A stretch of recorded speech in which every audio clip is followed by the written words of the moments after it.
Hola mis queridos amigos, vamos a seguir la lectura de El Plan Maestro de la Evangelización por Robert Coleman.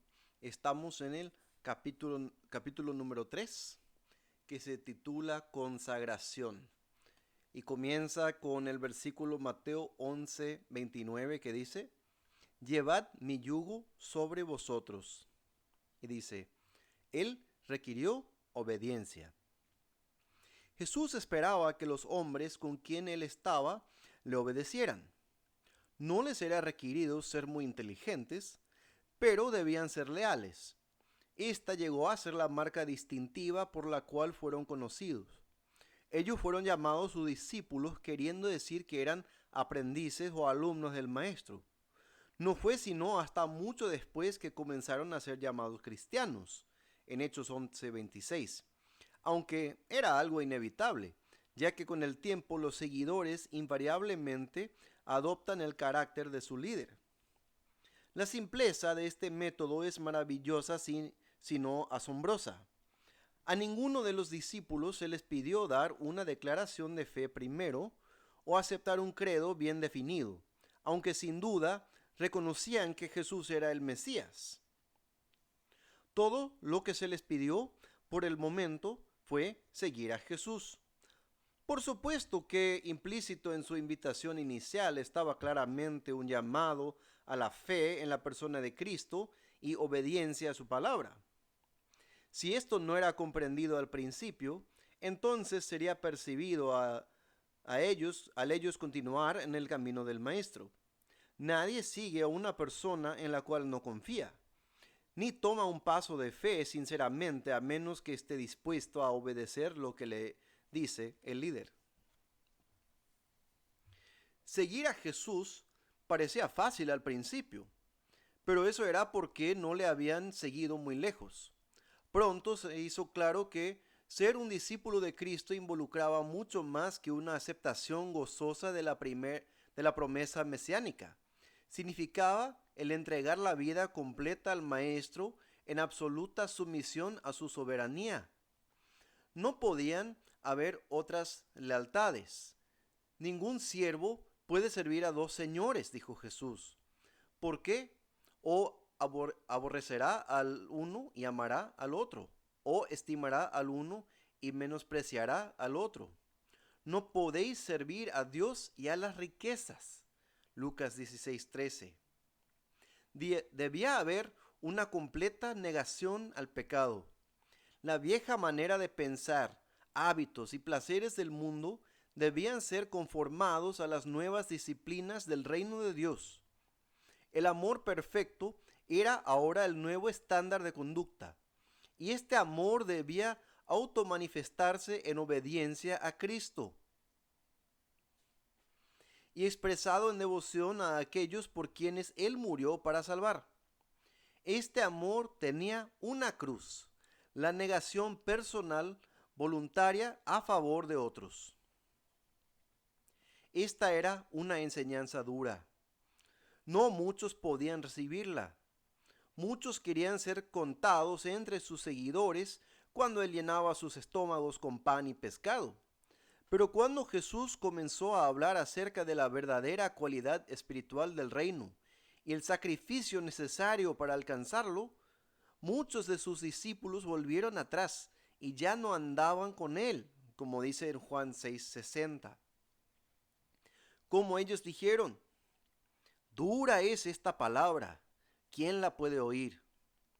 Lo sorprendente es que Jesús no fue corriendo tras ellos para hacerlos quedarse en la lista de miembros.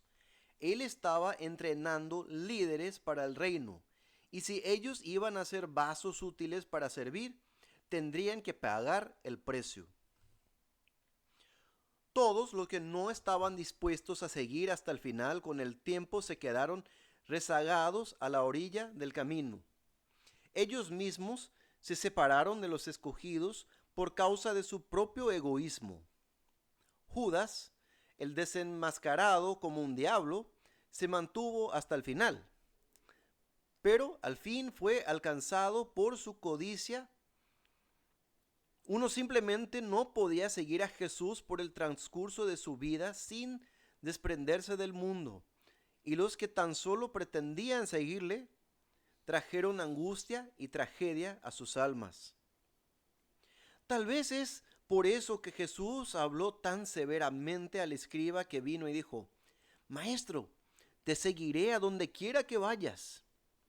Jesús le dijo francamente a este aparente voluntario al servicio que no sería fácil. Las zorras tienen guaridas y las aves del cielo nidos, mas el Hijo del Hombre no tiene dónde recostar su cabeza. Otro discípulo quería ser excusado de sus obligaciones inmediatas de obediencia para ir y cuidar de su anciano padre. Pero Jesús no permitiría demoras. Sígueme, dijo él, deja que los muertos entierren a sus muertos. Tú ve y anuncia el reino de Dios. Otro hombre indicó que seguiría a Jesús, pero en sus propios términos. Quería primero despedirse de su familia, tal vez anticipando un tiempo de fiesta al hacerlo. Pero Jesús le habló directo. Ninguno que poniendo su mano en el arado mira hacia atrás es apto para el reino de Dios. Jesús no tenía el tiempo ni el deseo de gastarse en aquellos que querían imponer sus propios términos en el discipulado.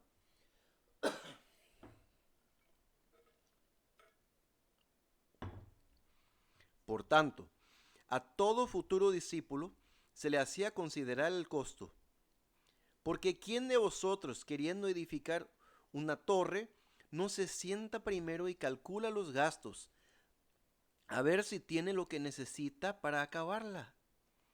El no hacer esto es buscar ser ridiculizado más tarde por el mundo. Lo mismo es cierto de un rey en guerra que no considera el costo de la victoria antes de empezar las hostilidades. Resumiendo en una manera cortante, Jesús dijo: Así pues, cualquiera de vosotros que no renuncia a todo lo que posee, no puede ser mi discípulo.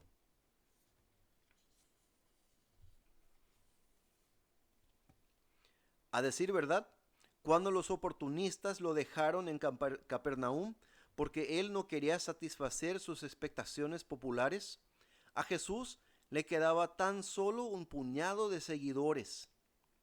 Volviéndose a los 12 dijo: ¿Queréis acaso iros también vosotros? Esta era una pregunta crucial. Si estos pocos hombres dejaban de seguirlo, ¿qué quedaría de su ministerio?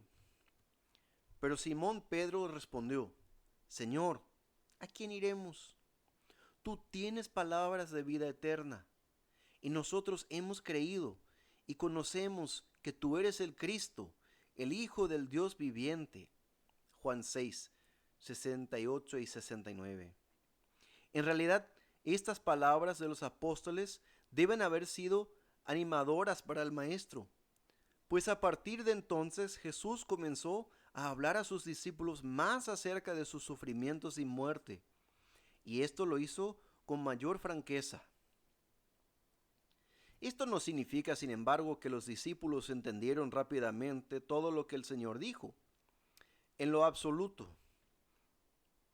Su habilidad de entender las verdades profundas del ministerio vicario del Señor era estorbada por todas las limitaciones de la flaqueza humana. Cuando Jesús le dijo a sus discípulos, luego de la gran declaración en Cesarea de Filipo, que los líderes religiosos lo matarían en Jerusalén, Pedro lo reprendió diciendo: Señor, ten compasión de ti, en ninguna manera esto te acontezca. Y Jesús tuvo que decirle al corpulento pescador que Satanás lo había engañado en este asunto. ¿Por qué no pones la mira en las cosas de Dios, sino en las de los hombres? Pero esto no termina allí. Vez tras vez Jesús se sintió obligado a hablarles de su muerte y su significado para ellos. Pero ellos fallaron en comprenderlo hasta el día en que fue entregado en manos de sus enemigos. Por supuesto, al no comprender claramente el mensaje de la cruz, ellos vacilaron al comienzo en comprender su lugar en el reino. Fue difícil para ellos aceptar la enseñanza de humillarse para servir a los demás. Tuvieron disputa entre ellos sobre quién sería el mayor en el reino. Santiago y Juan quisieron tener los lugares más prominentes, y los otros 10, demostrando un espíritu de envidia, se indignaron sobre esto. Fueron innecesariamente severos al ejercer juicios sobre los que no concordaban con ellos. Fueron movidos con indignación hacia los padres que querían que Jesús bendijera a sus hijos. Obviamente el resultado práctico de lo que significaba seguir a Cristo no era experimentado a plenitud. Sin embargo, Jesús pacientemente soportó estas fallas humanas de sus discípulos escogidos, pues a pesar de sus defectos estaban dispuestos a seguirle. Hubo un breve intervalo de tiempo luego de su llamamiento inicial cuando regresaron a su antiguo oficio de pescadores, pero su regreso no parece haber sido precipitado por ningún acto de desobediencia de su parte. Ellos simplemente todavía no habían comprendido el propósito para sus vidas en el liderazgo, o tal vez todavía no se les había dicho. No obstante, desde el tiempo en que Él pasó por donde ellos estaban y los llamó a seguirle, más tarde, aunque aún tenían mucho que aprender, pudieron decir que su dedicación a Cristo era aún firme. Con tales hombres, Jesús estaba dispuesto a soportar muchas de las cosas que procedían de su inmadurez espiritual. Él sabía que podían dominar estos defectos al crecer en gracia y conocimiento. Su capacidad de recibir revelación crecería si continuaban practicando la verdad que ya entendían. La obediencia a Cristo de este modo era el medio por el cual ellos en su compañía aprendían más verdades.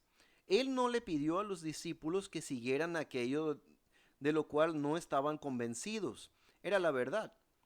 Pero aquel que sí lo seguía aprendía lo que era verdadero.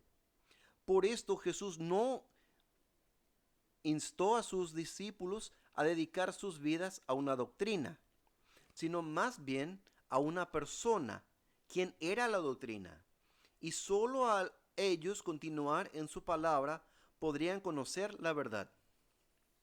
La obediencia suprema era interpretada como la expresión del amor. Esta lección fue subrayada enfáticamente la noche anterior a su muerte. Al reunirse los discípulos en torno a él en el aposento alto, luego de la cena de la Pascua, Jesús dijo: Si me amáis, guardad mis mandamientos. El que tiene mis mandamientos y los guarda, ese es el que me ama. Y el que me ama será amado por mi Padre, y yo le amaré y me manifestaré a él. El que me ama, mi palabra guardará, y mi Padre le amará, y vendremos a él, y haremos morada con él. El que no me ama, no guarda mis palabras, y la palabra que habéis oído no es mía, sino del Padre que me envió. Si guardaréis mis mandamientos, permaneceréis en mi amor. Este es mi mandamiento, que os améis unos a otros, como yo os he amado. Vosotros sois mis amigos, si hacéis lo que yo os mando. La absoluta obediencia a la voluntad de Dios, por supuesto, fue el principio que controló la propia vida del Maestro. En su naturaleza humana, él continuamente consintió con la voluntad de su Padre, lo cual hizo posible para Dios el usar su vida completamente de acuerdo a su propósito. Repetidamente él lo declaró: mi comida es que haga la voluntad del que me envió y que acabe su obra. No busco mi voluntad, sino la voluntad del que me envió. Yo he guardado los mandamientos de mi Padre y permanezco en su amor. Esto puede ser resumido en su grito en Getsemaní: no se haga mi voluntad, sino la tuya. La cruz fue el clímax de la dedicación de Jesús de hacer la voluntad de Dios. Ella mostró para siempre que la obediencia no se puede comprometer. Siempre fue una dedicación hasta la muerte. Los líderes religiosos con la mentalidad mundana declararon la verdad cuando dijeron en tono de burla: a otros salva, a sí mismo no se puede salvar. Desde el punto de vista de la estrategia, sin embargo, esta era la única manera en que Jesús podía moldear sus vidas por su palabra. No podía haber ningún desarrollo de carácter o propósito en los discípulos sin esta. Un padre debe enseñar a sus hijos a que lo obedezcan si espera que sus hijos sean como él. Se debe recordar también que Jesús estaba preparando hombres que guiarán su iglesia a la conquista, y nadie puede ser un líder hasta que primero aprenda a seguir a un líder. Así que él formó a sus futuros comandantes de las mismas tropas, inculcándoles en el proceso la necesidad de la disciplina y el respeto por la autoridad. No podía haber ninguna insubordinación en su línea de comando. Nadie sabía mejor que Jesús que las fuerzas satánicas de las tinieblas en su contra estaban bien organizadas y equipadas para hacer inefectivo cualquier esfuerzo evangelístico poco entusiasta. Ellos no podían ganar en astucia a los poderes demoníacos de este mundo, a menos que se adhirieran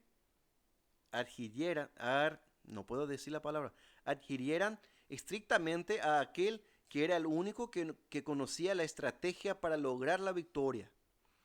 Esto requería obediencia absoluta a la voluntad del maestro y significaba abandono completo de sí mismo. Debemos aprender esta lección hoy día de nuevo. No podemos jugar con los mandamientos de Cristo. Estamos en una batalla de vida o muerte. Y cada día que somos indiferentes a nuestras responsabilidades es un día perdido para la causa de Cristo. Si hemos aprendido por lo menos las verdades más elementales del discipulado, sabremos que somos llamados a ser siervos de nuestro Señor y a obedecer su palabra. No es asunto nuestro el razonar por qué razón Él habla de la manera que lo hace, sino llevar a cabo sus órdenes. A menos que haya esta dedicación a todo lo que sabemos que Él quiere que hagamos ahora, sin importar lo inmaduro que sea nuestro entendimiento, es dudoso que podamos progresar en su vida y misión. No hay lugar en el reino para los perezosos, pues tal actitud no solo imposibilita todo crecimiento en la gracia y el conocimiento, sino que también destruye toda utilidad en el campo de batalla mundial del evangelismo. Uno se debe preguntar, ¿por qué hay tantos llamados cristianos que permanecen estancados en su crecimiento e inefectivos en su testimonio? O para poner la pregunta en un contexto mayor, ¿por qué está la iglesia contemporánea tan frustrada en su testimonio al mundo? ¿Será porque tanto entre los pastores como entre los laicos hay una indiferencia general hacia los mandamientos de Dios? ¿O por lo menos un tipo de complacencia con mediocridad? ¿Dónde está la obediencia de la cruz? De hecho, parece ser que las enseñanzas de Cristo respecto a la negación propia y la dedicación han sido reemplazadas por una filosofía de conveniencia de haz como te parezca, con aires de respetabilidad. La gran tragedia es que se está haciendo poco para corregir la situación, aún por aquellos que entienden lo que está pasando. Ciertamente la necesidad del momento no es desesperarse, sino entrar en acción. Es tiempo de que los requisitos para la membresía en la iglesia sean interpretados y puestos en vigor en términos de un verdadero discipulado cristiano. Pero esta acción sola no será suficiente. Los seguidores deben tener líderes, y esto significa que antes de que se pueda hacer mucho con los miembros de la iglesia, algo tendrá que hacerse con los líderes de la iglesia. Si esta tarea parece ser muy grande, entonces tendremos que empezar como lo hizo Jesús, tomando a unos pocos escogidos y transmitirle el significado de la obediencia. Cuando este principio es aceptado en la práctica, es entonces que podemos desarrollarnos completamente de acuerdo con el próximo paso en la estrategia de conquista del maestro. Gracias por leer conmigo el capítulo 3 del plan maestro de la evangelización por Robert Coleman. Espero que le haya impactado. Para mí me impacta mucho esto de la importancia de obedecer a Cristo y que es necesario en la iglesia que obedezcamos y que no seremos perezosos. Muchas bendiciones, mis hermanos. Espero verles en la próxima. Hasta luego. Chao.